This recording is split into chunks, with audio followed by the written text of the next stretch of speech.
오늘 아침 하나님께서 우리에게 주시는 말씀은 출애굽기 14장 21절로 25절까지 말씀입니다.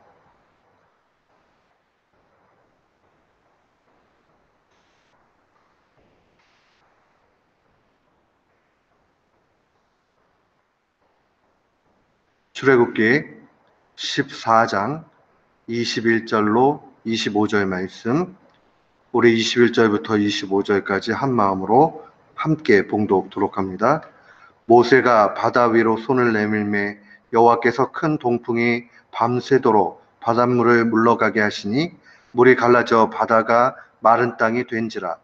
이스라엘 자손이 바다 가운데를 육지로 걸어가고 물은 그들의 좌우의 벽이 되니 애굽 사람들과 바로의 말들과 병거들과 그 마병들이 다 그들의 뒤를 추격하여 바다 가운데로 들어오는지라. 새벽에 여호와께서 불과 구름 기둥 가운데에서 애굽 군대를 보시고 애굽 군대를 어지럽게 하시며 그들의 병거 바퀴를 벗겨서 달리기가 어렵게 하시니 애굽 사람들이 이르되 이스라엘 앞에서 우리가 도망하자. 여호와가 그들을 위하여 싸워 애굽 사람을 치는도다. 아멘. 저는 오늘 본문 말씀 출애굽기 14장 21절로 25절을 통해서 하나님과 함께 일하라 라는 제목으로 주의 말씀을 선포하도록 하겠습니다. 하나님께서는 사람들과 함께 일하는 것을 기뻐하십니다. 하나님이 천사를 보내서 일하실 때 분명히 있어요. 그러나 하나님께서는 더 많은 경우 하나님의 백성들, 하나님의 사람들과 함께 일하기를 기뻐하십니다. 우리 종종 운전을 하다 보면 로또교회를 이렇게 지나가게 됩니다.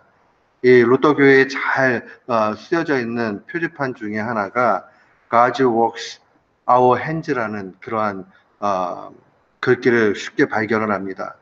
하나님이 일하시는데 어떻게 일하시느냐? 우리의 손을 통해서 일하신다는 의미입니다. 하나님과 함께 일을 하는 것, 하나님과의 동력을 이야기합니다. 이 동역함에 있어서 오늘 우리에게 요구되는 게 무엇인가 하는 것을 좀 말씀을 통해서 봐야 하겠습니다. 이스라엘의 최대 기적 사건을 일컬으라고 그러면 이스라엘 백성들은 출애굽에 이집트를 이 탈출해 나아가는 가운데 앞에 놓였던 홍해 바다가 갈리게 되는 이 홍해 사건을 일컫습니다. 오늘 본문의 그 내용들을 깊이 조금 더 묵상하면 하나님께서 우리에게 요구하시는 것이 무엇인가 하는 것을 밝혀 봅니다. 21절 말씀 보십시오. 모세가 바다 위로 손을 내밀매 여호와께서 큰 동풍을 일으키셨다. 그리고 밤새도록 바닷물을 물러가게 하셨고 이제 물이 갈려져서 바다가 마른 땅이 됐다라고 그렇게 증거를 합니다. 그리고 22절에 보니까 이스라엘 자손이 바다 가운데로 걸어가게 되죠. 육지가 되었으니까 바다 가운데를 육지로 걸어가게 됐다 하는 것을 볼 수 있습니다. 홍해를 가르는 것은 하나님의 역사입니다. 하나님의 일입니다. 그러나 갈라진 그 홍해 바다를 걸어가는 것은 이스라엘 백성의 믿음의 결단이요 이스라엘 백성의 일입니다.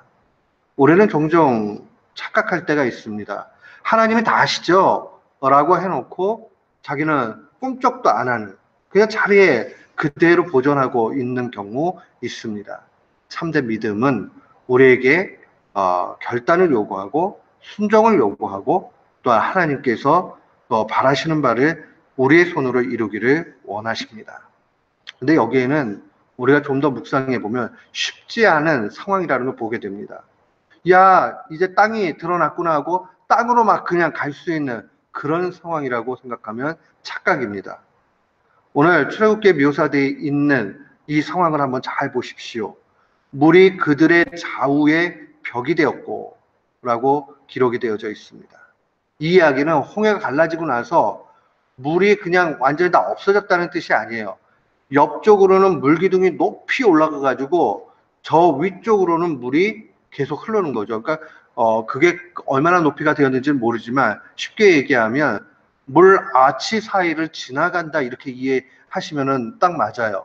양쪽에 벽이 되고 그 다음에 물이 흐르는데 완전히 저 하늘까지 올라가가지고 그 위에서 이제 흘러가겠죠. 그 사이를 들어가는 거예요. 언제라도 물이 같이 이 사람을 삼킬 수 있다라는 위협이 이 가운데 있습니다.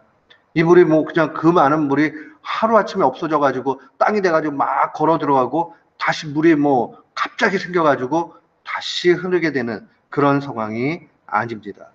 그뿐만 아니죠. 애국 사람들 바로의 말, 병거, 마병 최고의 이 공격 무기들입니다.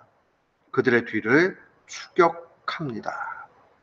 쉽지 않죠. 이런 가운데 믿음의 결단을 요구하는 겁니다. 그들이 수장될 수도 있겠다. 물이 다시 내려와서 죽을 수도 있겠다라는 불신앙의 마음들이 있을 수 있어요. 그러나 하나님께서 그들을 몰아내기 시작을 하십니다.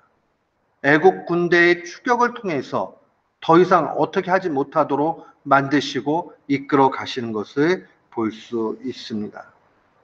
하나님을 신뢰해서 나가야지만이 이 홍해 바다를 건널 수 있습니다. 하나님을 신뢰하지 못하면 한 발자국도 나아갈 수 없습니다.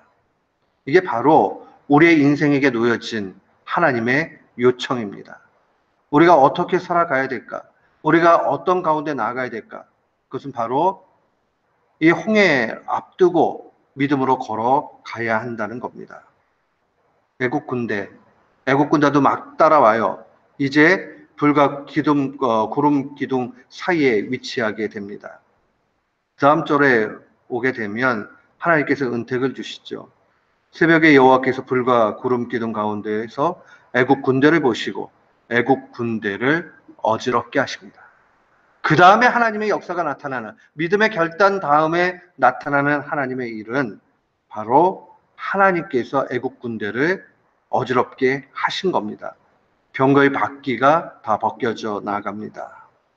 오히려 아주 강력한 무기가 자신들에게는 그 바퀴가 아주 벗겨져서 더 위협의 존재로 오게 되는 거죠.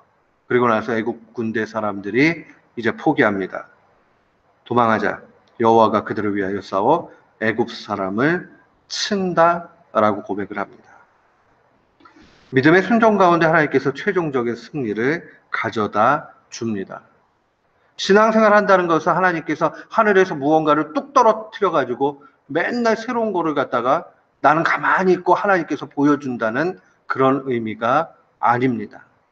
참다운 신앙이라는 것은 하나님께서 함께 일하기를 원하시고 하나님의 방법으로 이끌어 가실 때에 따라가는 것을 의미합니다. 오늘 우리는 어떤 현실 가운데 있습니까?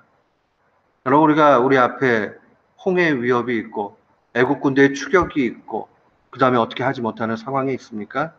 그때 하나님께서 내게 이것을 완전히 이길 수 있도록 로또 복권이라도 하나 주시겠다라고 생각하면 신앙과는 아무 상관이 없습니다. 신앙은 그런 것이 아니라 그 가운데 믿음의 결단으로 나아가는 것. 하나님께서 하실 일들을 믿고 그 다음에 나아가는 겁니다. 이스라엘 백성에게 주어진 건 단 한 가지였어요.